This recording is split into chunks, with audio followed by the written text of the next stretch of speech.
Hello students, warm welcome.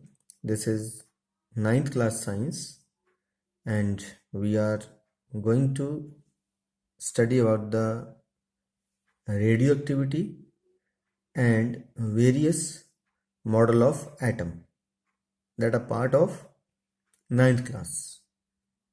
Chapter number 4, that is structure of the atom.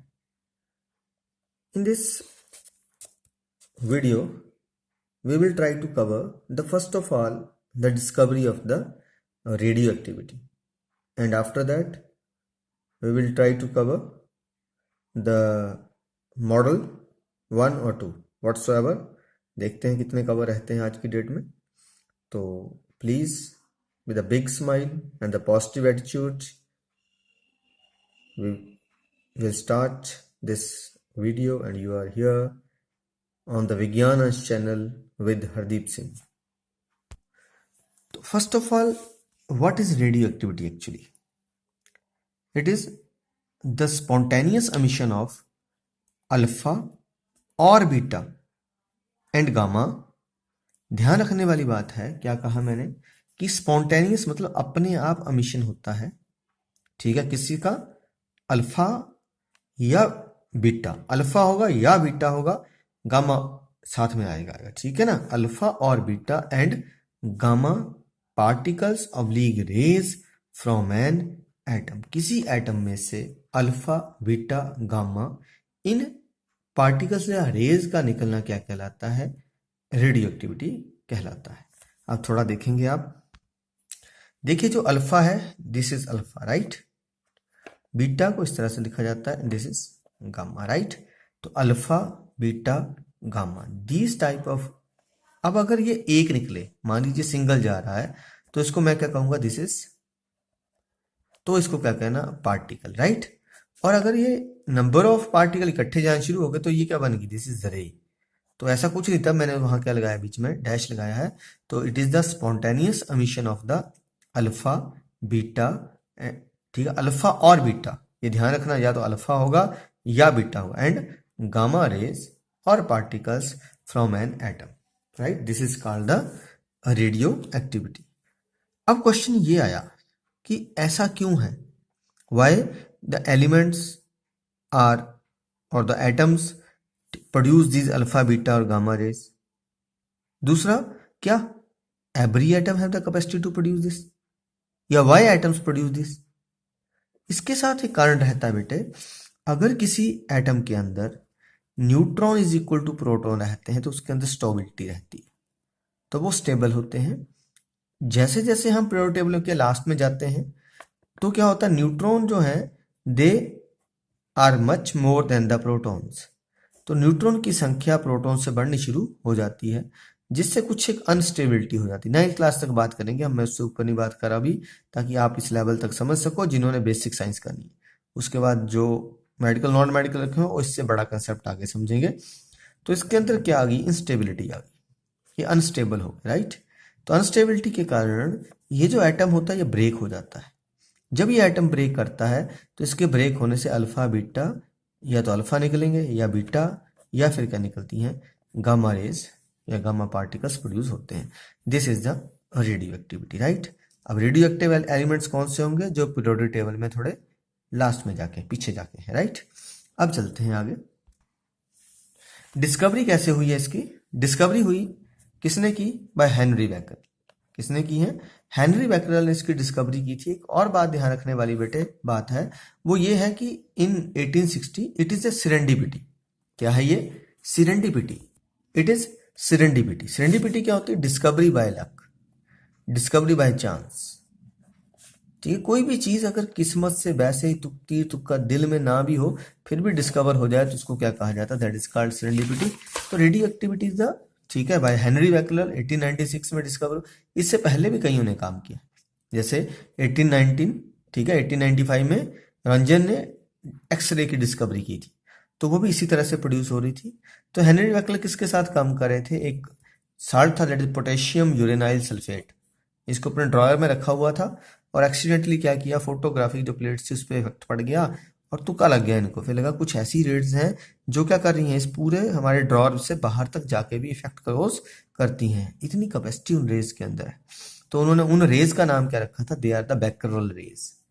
याद रखिए, radio active raise नहीं थी, alpha beta gamma की बात नहीं हुई थी, है ना।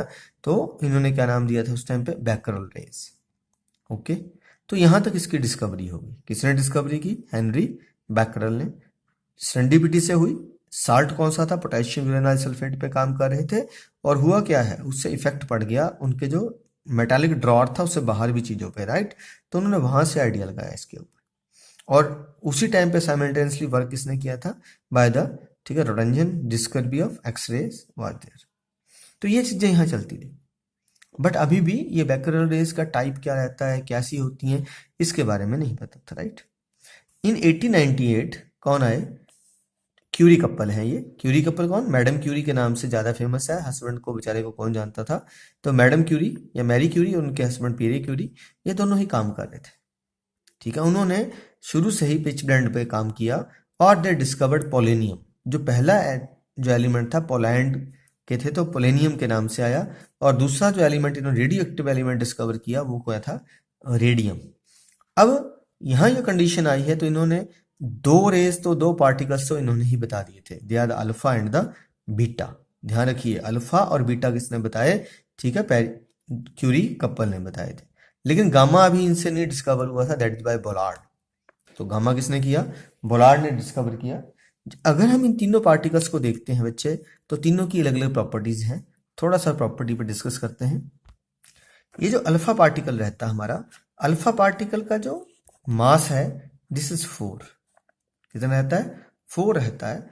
और हम इसको क्या कह देते हैं, ठीक है, इट इज चार्ज, इसके ऊपर रहता है 2 plus charge.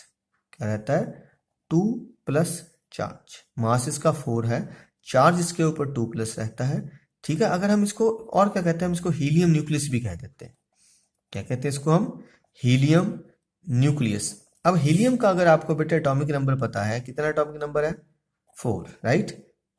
Atomic number is 2, sorry, atomic number कितना है, दोनों लिख देता हूँ, जेड क्या है, 2। जेड क्या होता है, एटॉमिक नंबर।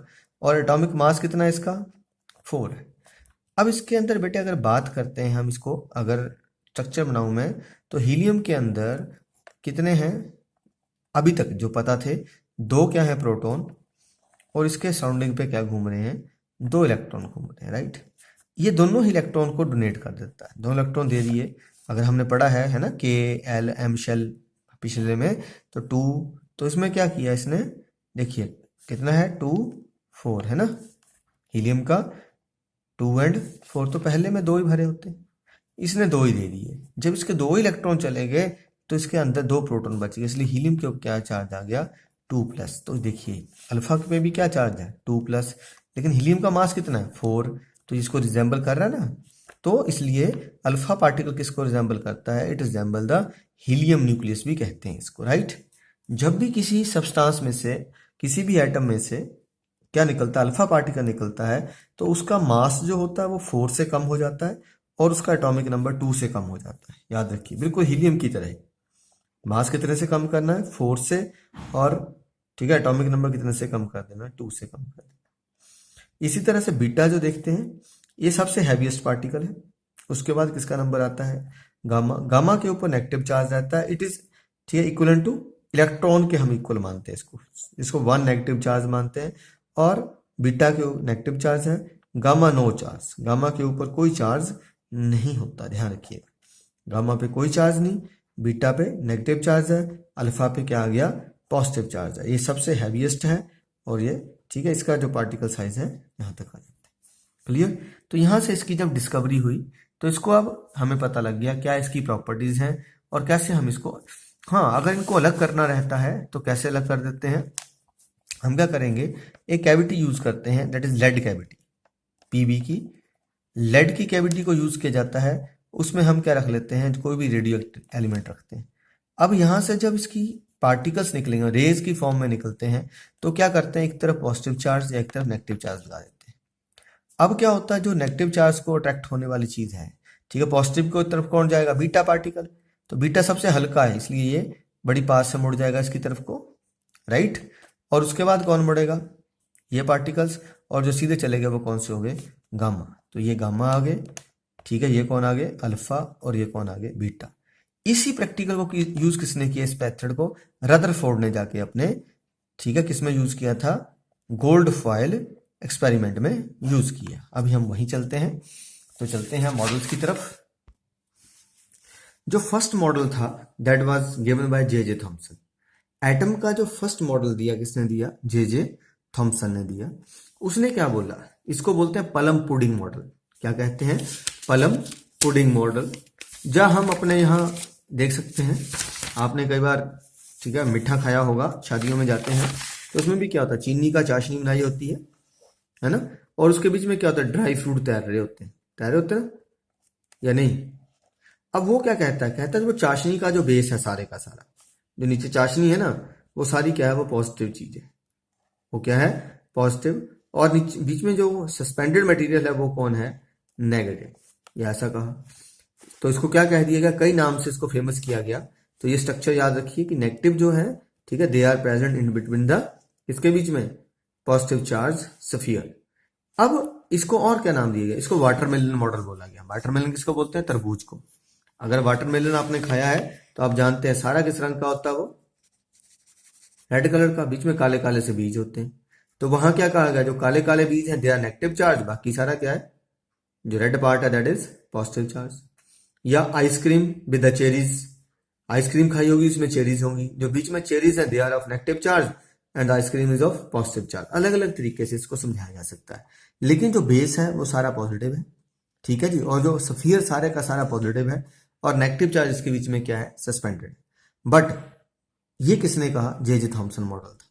इसमें एक बात उसने कही कि जो ये पॉजिटिव चार्ज और नेगेटिव चार्ज आपस में बराबर होते हैं, इसलिए इस पे नेट नो चार्ज होता है। याद रखिए कि positive charge particle are equal to the negative charge particle in the electron, that's why there is no charge on the whole, as a whole there is no charge. अगर हम पूरे किसकी बात करते हैं, एटम की, तो उस पर चार्ज नहीं होता है। चलिए अब वर्डिंग पे बात करते हैं। तो it is known as plum pudding model. क्या पहला इसकी क्या जो कंसेप्ट रहा, the atom consist of positively charge sphere and electrons are embedded in, यही कहा ना कि इलेक्ट्रॉन्स उसके बीच में एम्बेडेड होते हैं। दूसरी बात क्या कही इसने, the negative and the positive charge particles are equal in number, ठीक है, दोनों क्या होते हैं, इक्वल नंबर में होते हैं। So atom as a whole is electrically neutral, इसलिए एटम क्या रहता है, as a whole electrically neutral रहता है। तो ये दो पॉइंट, अगर कोई आता है कि right about the J J Thomson model, ठीक है, what are the postulate of J J Thomson model, तो ये सारी बात यही रही। अब जे जे थॉमसन मॉडल लेकिन फेल हो गया। क्यों नहीं फेल हो गया ये, क्योंकि ये एक तो स्टेबिलिटी ऑफ एटम नहीं एक्सप्लेन कर पाया, ठीक है, और जो जो उसके बाद साइंटिस्ट आए उन्होंने क्या बातें की हैं वो भी इसके में एक्सप्लेन नहीं हुई थी। दो कारणों से ये मॉडल फेल हो गया। पहला था कि एटम कैसे स्टेबल है, अगर नेगेटिव पॉजिटिव पास है तो वो न्यूट्रल क्यों नहीं हो रहे। तो ऐसे कई कंसेप्ट थे जिनको लोगों ने उठाया, जिसके कारण पहला तो ये इसका रीजन है। और दूसरा इसका रीजन क्या था, this model was unable to explain about the findings of other scientist. और कई साइंटिस्ट नई नई खोज कर रहे थे, तो उनके जो कंसेप्ट से उनको एक्सप्लेन करने में कौन फेल हो रहा था, जे जे थॉमसन का मॉडल फेल हो रहा था। तो ये दो इसके ड्रॉबैक्स है, और ये ऊपर वाले दो पोस्टुलेट्स हैं। अगर आता है कि why the J J Thomson model was not appropriate, या what are the drawbacks and why it is failed, तो आपने ये दोनों निचले वाले पॉइंट लिखने हैं, ध्यान रखिएगा। तो कौन से पॉइंट लिखने हैं, ये दोनों ही। और अगर आता है कि जो जे जे थॉमसन मॉडल है, ठीक है, उसके क्या पोस्टुलेट्स थे, तो ये ऊपर वाली बात लिखनी है। तो चलिए नेक्स्ट मॉडल पे चलते हैं। Second model was given by Rutherford, and before giving the particular structure of the model, Rutherford performed an experiment that is known as the alpha scattering model और alpha experiment। तो यहाँ पे ये gold foil experiment use किया गया था, alpha particle experiment बोलते हैं, ठीक है, अल्फा पार्टिकल स्कैटरिंग एक्सपेरिमेंट के नाम से यही एक्सपेरिमेंट को कहा जाता है। तो अब चलते हैं कि स्कैटरिंग क्या थी, ये कैसे किया। तो एक तो ध्यान रखिए एक्सपेरिमेंट में क्या चीज यूज की, ही पास्ड अल्फा पार्टिकल्स, ठीक है, through about 100 atoms thick gold foil. तो किसमें से उन्होंने एक गोल्ड एटम, एक गोल्ड की फॉयल बनाई, वो जो लगभग 1000 एटम थिक थी, उसमें से क्या किया, अल्फा पार्टिकल्स को पास किया, राइट। फिर बोल रहा हूँ क्या एक्सपेरिमेंट था, he passed alpha particles through about, ठीक है, 1000 एटम्स थिक गोल्ड फॉइल। तो उन्होंने गोल्ड फॉइल में से इसको क्रॉस किया। अब पहला क्वेश्चन आया कि उन्होंने गोल्ड फॉइल ही क्यों यूज ली। अगर गोल्ड की प्रॉपर्टी आप जानते हैं, it is the most ductile most malleable metal, so it form, ठीक है, so thin layer that alpha particles can pass through it freely. तो उनके दिमाग में था कि ये बहुत मैलिएबल एटम है, बहुत डक्टाइल है, हम इससे इतनी पतली सी क्या कर लेंगे, फाइल बना लेंगे कि अल्फा पार्टिकल्स को इसमें से गुजरना आसान हो जाए। तो ये एक उनका रीजन रहा। अगर इसकी जगह आयरन वगैरह की ली होती तो बहुत ज्यादा थिक होते, अगर वो थिकनेस बढ़ जाती तो then perhaps the result will be something different. Now alpha particles क्यों यूज किए फिर। Alpha particles are doubly charged helium ions that have mass 4 AMU। अगर कोई पूछे कि अल्फा पार्टिकल क्या होते हैं, तो alpha particle are doubly charged, बताया था ना अभी, अल्फा के ऊपर क्या होता है 2+ चार्ज रहता है, ठीक है, हीलियम आयन के बराबर है, एंड मास कितना है इनका 4 है, तो these are the alpha particles. ठीक है, अब जब उन्होंने इस एक्सपेरिमेंट को किया, दिस इज द अल्फा, ठीक है, पार्टिकल स्कैटरिंग एक्सपेरिमेंट। यहां से जो सोर्स अल्फा पार्टिकल्स आ रहे हैं, then from the lead plate they passes, here is the, this is the gold foil, it is about 1000 atom thick. हुआ क्या, और ये जो सारी के सारी, this is the photographic plate that have zinc sulphide.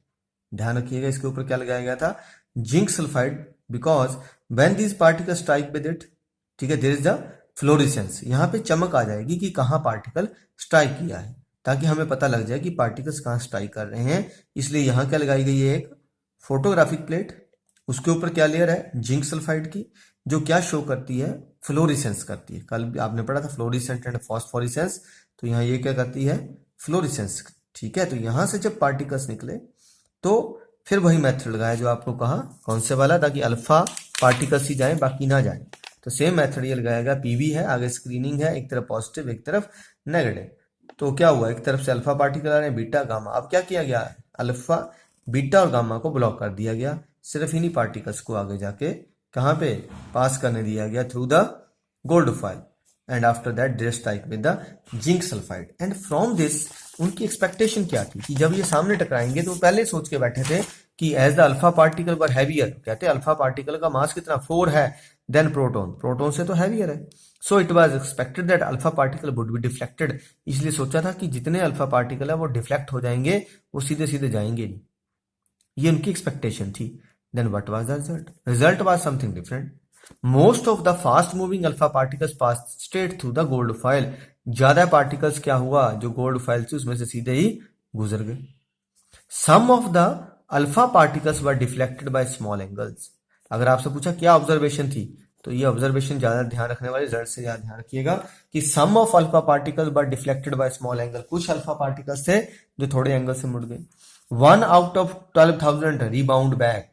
क्या हुआ, ये है बीच में, ये गोल्ड फॉइल है, अल्फा पार्टिकल आ रहे हैं, मैक्सिमम सीधे जा रहे हैं, कुछ स्मॉल एंगल से मुड़ रहे हैं, ठीक है, 12,000 में से कोई एक है जो वापस आया, रिबाउंड बैक। अब क्वेश्चन आया कि रिबाउंड कब होगा, बेटे इसके ऊपर पॉजिटिव चार्ज है, तो अगर इसके सामने पॉजिटिव चार्ज हो जाएगा तो क्या आ जाएगी, it experience A repulsive force. इसके ऊपर एक रिपल्सिव फोर्स लगी, इसलिए इससे टकराया नहीं, उससे पहले ही मुड़ के पीछे आ गया, ठीक है। तो 180 डिग्री का ही पूरे का पूरा टर्न मार लेते हैं और ये वापस उसी डायरेक्शन में आ जाते थे, राइट। तो दीज वर द ऑब्जर्वेशन। तो क्या क्या ऑब्जर्वेशन हुई कि most of fast moving alpha particle pass through the gold foil, सारे चले गए, कुछ पार्टिकल स्मॉल एंगल से डिफ्लेक्ट हुए, वो कौन से होंगे, जो जो कहीं इसके पॉजिटिव चार्ज के पास आ गए तो रिफ्लेक्ट हो गए, जो इससे कोलाइड करने वाले थे वो 12,000 में से कोई एक था जो वापिस आ गया। अब व्हाट डज ही कंक्लूड, उसने कंक्लूड क्या किया इससे, कंक्लूजन थी पहले, सबसे पहले most of the space in the atoms is empty. ठीक है, हमारा जो एटम के अंदर ज्यादा स्पेस एम्प्टी है, इसलिए सारे पार्टिकल कहां चले गए, सीधे जा रहे हैं। ठीक है, इसका रीजन क्या लिखेंगे अगर क्वेश्चन आता है कि, ठीक है, from which observation the Rutherford concluded that most of the space in the atom is empty. तो रीजन यही आएगा, because most of the radiations और alpha particle pass through it undeflected, बिना डिफ्लेक्ट हुए चले गए, ये रीजन था। आगे चलते हैं। Then the second point is positive charge occupies very little space. कि पूरे एटम के अंदर जो पॉजिटिव होता है वो बहुत कम जगह पे है। कैसे पता लगा? Because very few radiation get deflected from its path, अपने पाथ से बहुत कम रेडिएशन थी जो मुड़ी थी, है ना। फिर थर्ड कौन आ गया? थर्ड जो उन्होंने यहां से निकाला है, all positive charges and the mass of gold atom were concentrated in a very small volume, कि पूरे का पूरा पॉजिटिव चार्ज और गोल्ड एटम का सारा मास बड़ी थोड़ी जगह पे कॉन्सेंट्रेटेड है, ठीक है ना। And that point is known as nucleus. तो यहां से रदरफोर्ड ने जहां प्रोटॉन का नाम दिया था, पिछले में पढ़ा आपने, तो रदरफोर्ड ने यहां न्यूक्लियस की भी खोज की है। तो एटम का न्यूक्लियस किसने दिया है? रदरफोर्ड ने। हाँ, अगर पूछेंगे कि सेल का न्यूक्लियस किसने दिया है, तो रॉबर्ट किसने दिया है? रॉबर्ट ब्राउन ने। ध्यान रखिएगा, सेल का न्यूक्लियस रॉबर्ट ब्राउन ने और एटम का न्यूक्लियस बाय द रदरफोर्ड। तो रदरफोर्ड ने इसकी खोज कर दी। अब ये कैसे पता लगा कि सारा मास बहुत थोड़ी जगह पे है, एंड दैट इज न्यूक्लियस? ये किससे पता लगा? अब अंदाजा लगाइए, मुड़ के कौन गया होगा? जो यहाँ आया होगा, है ना, इसके पास, उसमें डिफ्लेक्शन हुई होगी। तो कहता है because 1 out of 12,000 radiations rebound at 180 degree, this shows that the whole of the mass is concentrated at a very small space. यहीं से मुड़ के गई है, तो यहां से पता लग गया। ठीक है जी। अब उन्होंने अगला क्या बताया? The radius of nucleus is about 10⁵ times lesser than the radius of atom, कि एटम के हिसाब से 10⁵ टाइम्स जो है इसकी रेडियस छोटी होती है। तो ये उनकी क्या हो गई? ये उन्होंने वहां से फाइंडिंग की, और इन्हीं फाइंडिंग पे उन्होंने अब न्यूक्लियर मॉडल दे दिया। अगर क्वेश्चन आता है, ठीक है, what was the Rutherford nuclear model of atom, तो आपने ये पॉइंट लिखने 3, कि there is a positively charge centre in an atom called the nucleus and nearly all mass of atom resides in a nucleus। Clear होगी बात? कि positively charge centre होता है किसी भी एटम के अंदर, ठीक है ना, और उसको न्यूक्लियस कहते हैं, और सारे का सारा मास न्यूक्लियस के अंदर ही होता है। और दूसरा, the electrons revolve around the nucleus in a circular path, और जो बाकी बच जाते हैं, जो इलेक्ट्रॉन्स होते हैं, वो इसकी साइड पे चक्कर लगाते हैं। The size of nucleus is very small as compare to the size of atom, atom के हिसाब से न्यूक्लियस तो बहुत छोटा होता है। तो अभी हम इतना ही करते हैं, काफी हो गया। जो बाकी एक मॉडल और कुछ क्वेश्चंस हैं वो नेक्स्ट वीडियो में करेंगे। तो प्लीज एक सेकंड के लिए आप इस पे फिर से एक नजर मारिए। ये दिया गया, ये अल्फा पार्टिकल्स आ रहे हैं, ये क्या गोल्डोफाइल है, मैक्सिमम क्या हो रहे हैं? सीधे कोई कोई वापस आ रहा है। कौन सा वापस आ रहा है? जो बेचारा किसके पास? न्यूक्लियस को। थोड़ी सी इसमें गलती है, इन्होंने न्यूक्लियस को टच करके दिया है। टच तो होगा ही नहीं, क्योंकि पॉजिटिव चार्ज दूर से इसको रिपेल कर देंगे। आपने उस तरह से इसको जरूर देख लेना है। तो आपका बेटे यहां से ये पहला क्वेश्चन हो जाएगा, on the basis of Thomson model of an atom explain how the atom is neutral as a whole. आप लिख लेंगे ना, क्या बताया अभी? Number of proton and negative charge particle are equal to the positive charge particle, या number of electron is equal to proton, so atom is the neutral as a whole. On the basis of Rutherford model of atom which सब atomic particle, हमने देखा nucleus में क्या मिलता है, तो answer क्या आ जाएगा? प्रोटॉन। यहाँ क्या आ जाएगा? प्रोटॉन। तो जस्ट यही 2 क्वेश्चन अटेम्प्ट कीजिए, बाकी नेक्स्ट में पढ़ते रहिए, आगे बढ़ते रहिए। जय हिंद, जय भारत।